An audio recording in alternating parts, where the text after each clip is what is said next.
Hello. Today's topic of discussion is one's higher power, one's higher knowledge. And I don't mean outside of oneself, as in being in tune with the universe, or divine energy, or God.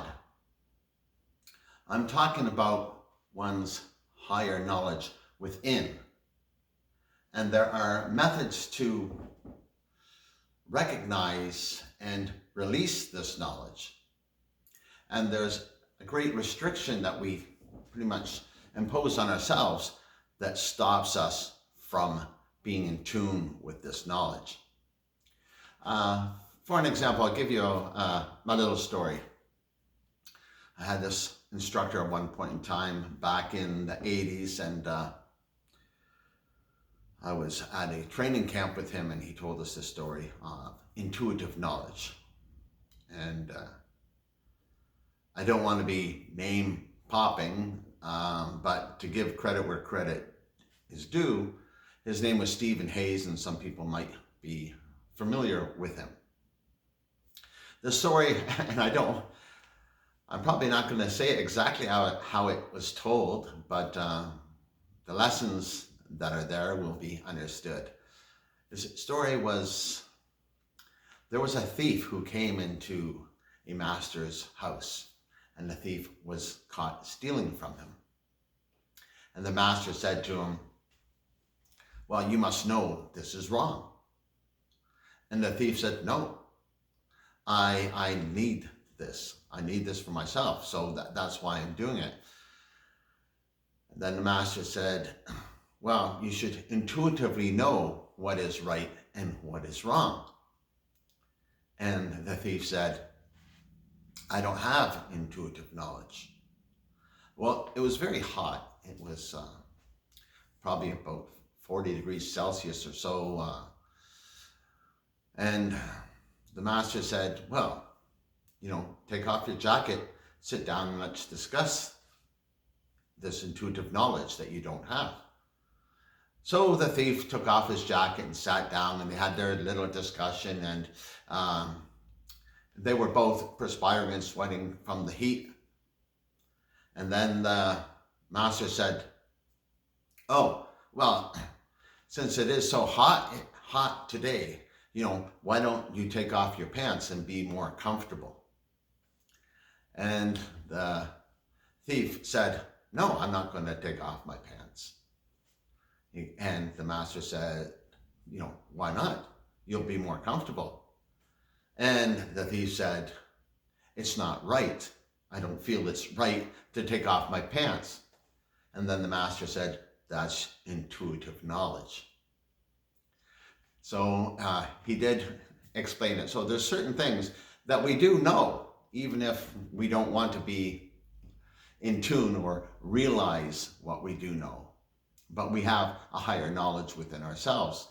Just most of us people, we don't use it because we're too caught up with other things around us, and we're not in tune with our higher self. So another lesson that I learned from somebody was Michael DePasquale Sr. I was with him, actually with Stephen Hayes. It was in the 1980s, and I believe it was in the 90s when I was with Michael DePasquale Sr. And what he said to me was,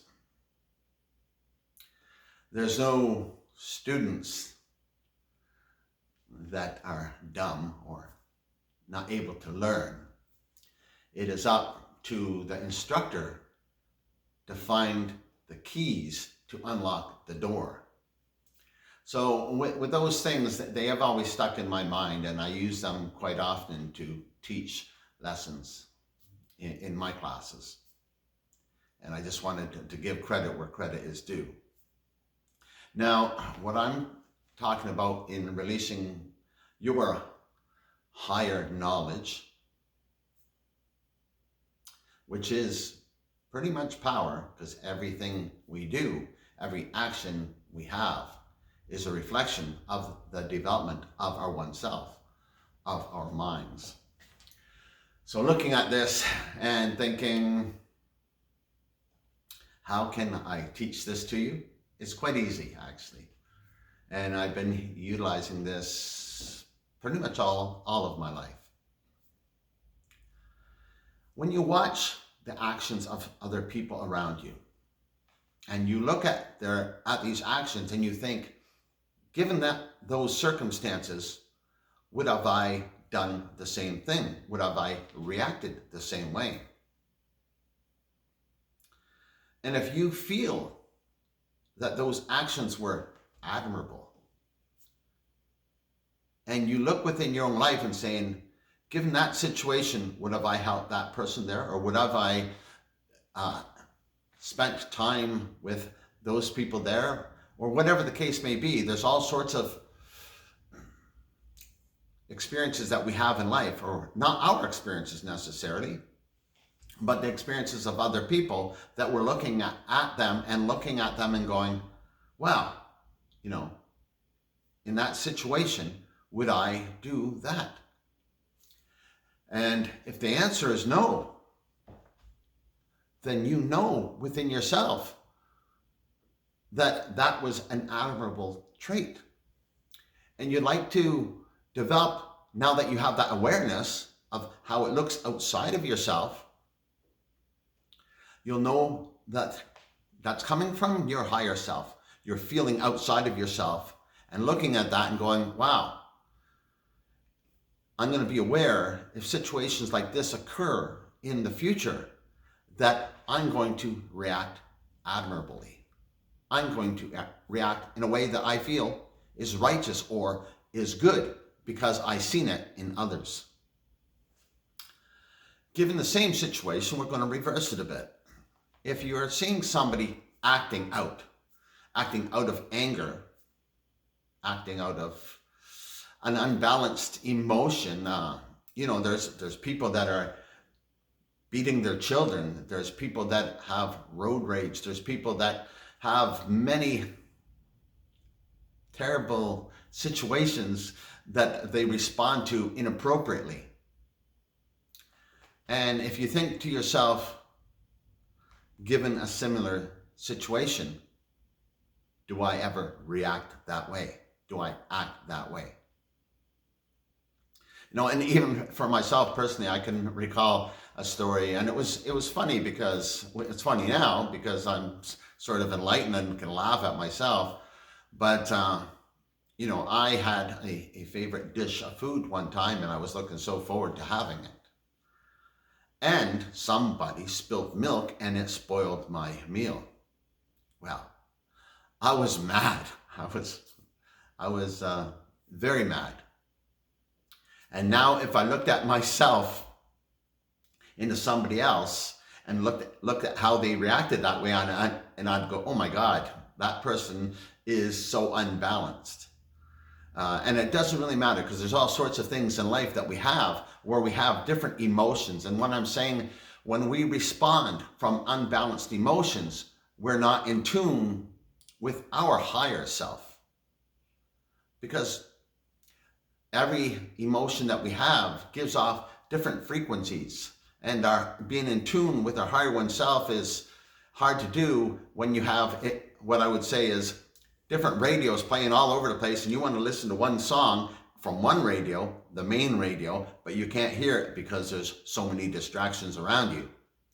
And I can understand that we get off balance to that degree. But looking at that and saying, there's so many lessons that we can teach ourselves from our inappropriate actions. It's just, you have to be able to wake up and be in tune to be aware of those. And the best way to do it is to be aware of the things around you and people around you. And when you see somebody reacting and you feel that it's not appropriate, actually, it could be embarrassing. It could be disgusting. So if you're looking at this and looking at yourself and going, given similar situations, would I react this way? If I'm in a restaurant and, you know, they give me my food 10 minutes later than everybody else around me who's eating food, and then when I get it, it's not done the way I want it to be. Now, and I'm saying this, it's never happened to me because I'm not that kind of person, but I've seen some people get very angry, you know, and pretty much direct that anger at the waiter or waitress. And I'm almost embarrassed to be sitting there. That's what I mean. I'm giving you different examples because you have to see them. And then you look at them within yourself.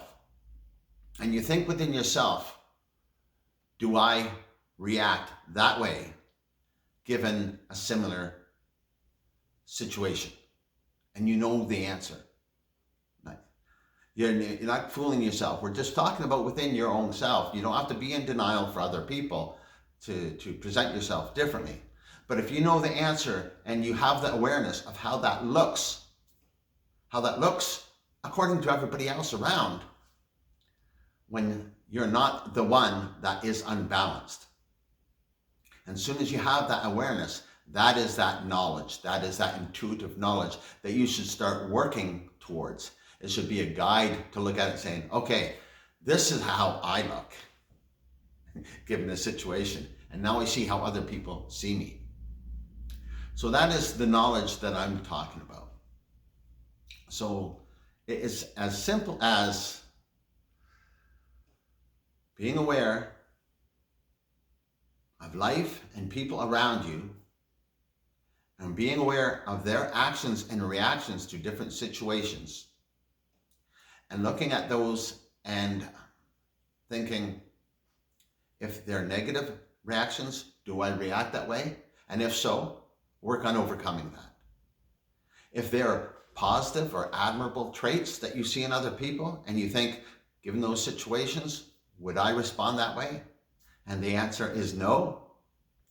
Then you know you gotta start being aware and developing those traits within yourself. Because you, within yourself, you do have a higher knowledge. You do have a higher knowledge and awareness. You just have to be able to unlock that door and see it. Anyhow, I hope that this little lecture or methods to seeing and developing yourself from within yourself can help you in your personal development. If you enjoy it or feel it could benefit other people, please share it or give us a thumbs up and like it. And if you haven't done so yet, please subscribe to the video. Thank you.